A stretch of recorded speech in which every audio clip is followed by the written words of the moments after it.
recording starts now, and our topic is process scheduling. And today's agenda to understand the introduction to the process scheduling objects, types of scheduling, and scheduling criteria. So before moving to the process scheduling, first we need to understand why we need this thing. So to understand why we need this thing, let's consider a scenario where you hire someone to do your task, and your task can be multiple. You can have so many tasks. So in here we write some numbers assigned to the task, and you have some worker, and you have to pay him to do your task, right? So when you're paying someone, so obviously you need to utilize these things, right? The objective of the scheduling is also the same. You need to maximize your CPU utilization, or you can say your resources, and more number of processes should be done in a minimal time, right? So the same thing is written in here. The maximum utilization, throughput should be maximum, and all the time terms should be minimum. Now you might have a question that what's the turnaround time, what's the waiting time, and what's the response time. We will talk about later. But for now, let's assume this is some kind of time factor. Okay. So we understand the process scheduling. So I forgot about it. So process scheduling is the activity when operating systems decide which process should be give to the CPU to execute, and this thing. And the more efficient way you can do that, then you actually utilize your CPU. And now the thing is why we need to utilize this CPU, because CPU is actually a little bit costly. Okay, so this thing is done, and also you can achieve the multitasking too if you do the CPU utilization. Okay, so now comes the another section in the process scheduling is types of schedulers. So to understand this better, first you need to have a clear-cut idea about the process states, because now I assume that you already know about the process states. Okay, so let's think it that you have some processes in the secondary memory, okay, or in other the processes is already ready. So in this thing you already have the job pool. So basically is the secondary.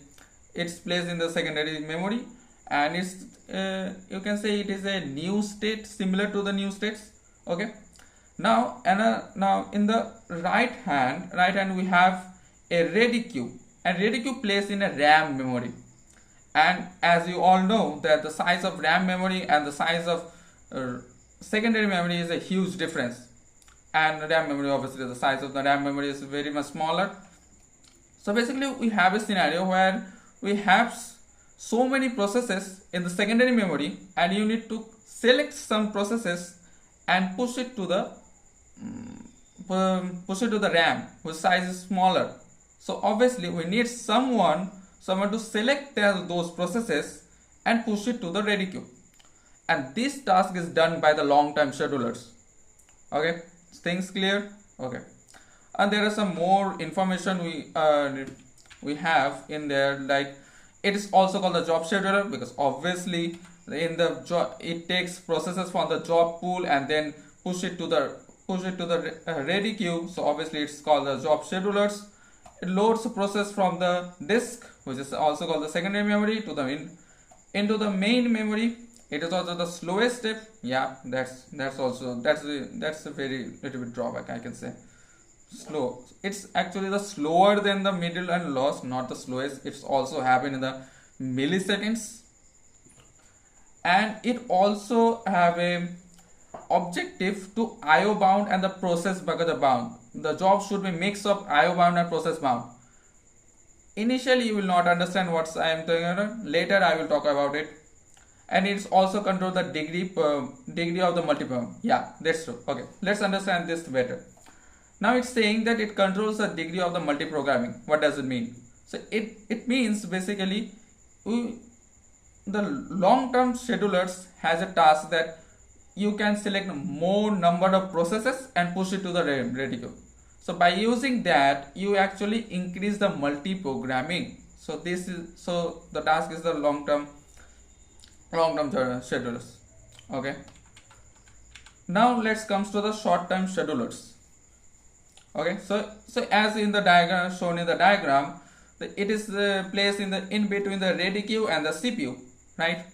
The similar thing. Okay. So in the ready queue, we have some processes, and we have only one CPU.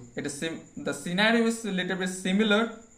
The scenario is a little bit similar to the previous one, but in this case, the both states are present in the RAM. But there is one thing. Is that we only have one CPU, and ready queue has so many processes. Okay, right? So we need someone to select some process by using any algorithms and then push it to the CPU, right, to execute. So for that we need a short-term scheduler, and it should be more faster, because obviously if it takes a lot of time, the CPU utilization will go down. So for that it needs to be faster than among all the schedulers, not compared to the CPU, right? CPU is more faster. And let's study the more about it. It's called the CPU scheduler because obviously I guess it's it's a short-term schedulers. Short-term is also called the CPU scheduler because obviously it takes a process from the ready queue and push it to the CPU. It selects one process from the ready queue and then assign to the CPU. Yeah, that's happened very frequently in the milliseconds. Yeah, it's true. It needs to be faster. And the process who checks none. We already told that.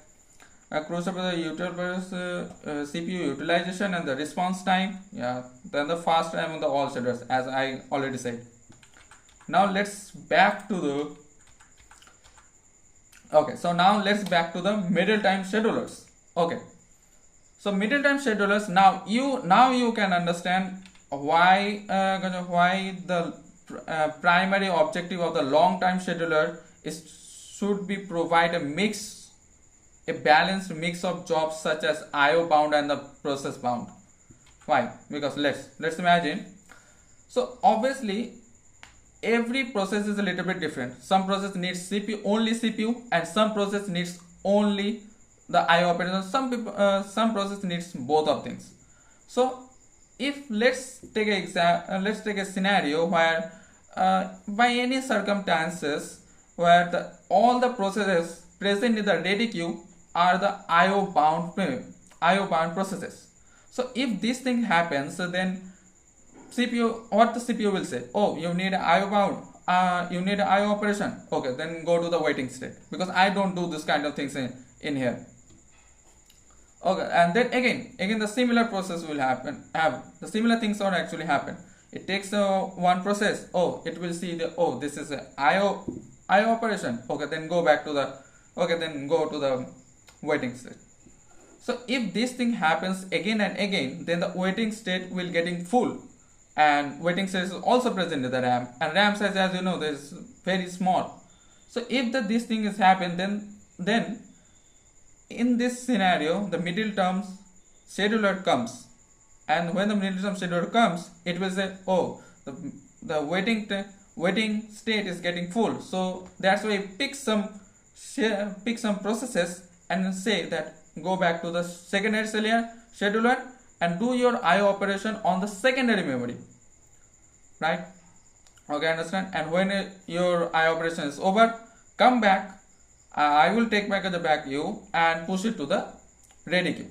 Okay, so let's understand more about it. Yeah, in here, it's temporarily remove or suspend processes from the main memory and place them in the secondary storage. As I told you already, it reduces the multiprogramming. Yeah, it's reduces the multiprogramming. Why I'm saying? Because it takes processes from the RAM and place it into the secondary memory. the opposite things actually do the long time memory. So that's why it increase the multiprogramming. Okay, it helps to resource utilization and faster than long time but the slower than long time. These are the information you need to know about them. And then let's come to the scheduling criteria. Okay, so during this process scheduling you will study some algorithms just like the DSA. So we actually study a lot of algorithms on it. The similar type of algorithms, not the similar time you can say, but you will study some algorithms. Because you study some algorithms, obviously you need some kind of criteria so that you can compare the algorithms.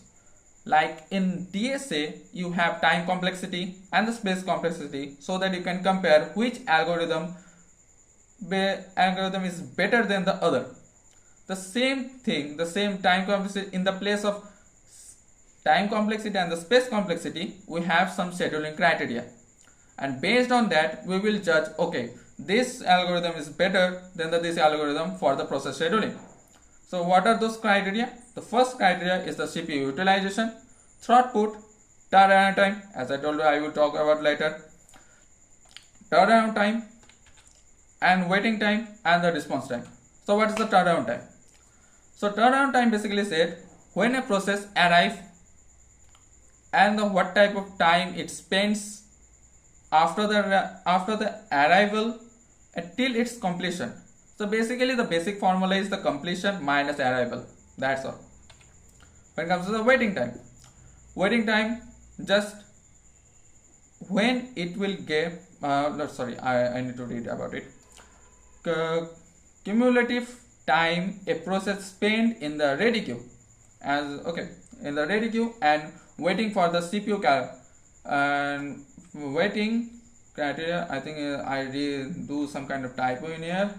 Waiting for the CPU calculation as waiting time equals to turnaround time minus the burst time. Okay, you just need to remember the formula. That's it. That's the overall thing. This type of definition will never come. And then we have the response time. Okay, so the response time is basically said is when the process come and when it will get its CPU first time.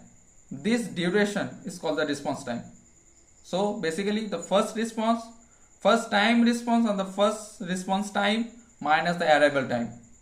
That's it. And okay, so there is we have the example is very simple, so I don't will explain these things.